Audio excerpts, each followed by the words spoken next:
উমর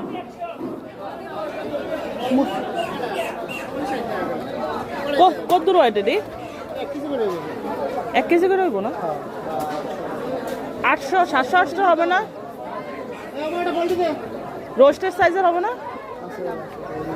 ওইটা 2টা দেবেন।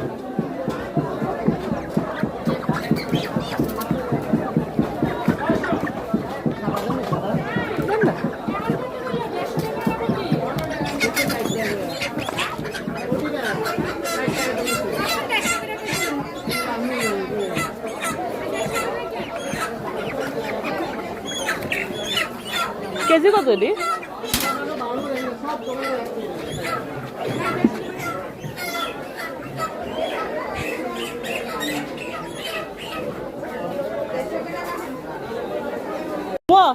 এদিক থেকে একটা বড় দেখা দিস আমার ইয়া দিয়ে দেখ, ভালো করে দেখে দেয়। হ্যাঁ দে দিদি, এর থেকে বড় আছে? এর থেকে বড় আছে নি? বড় দেখে এটা তো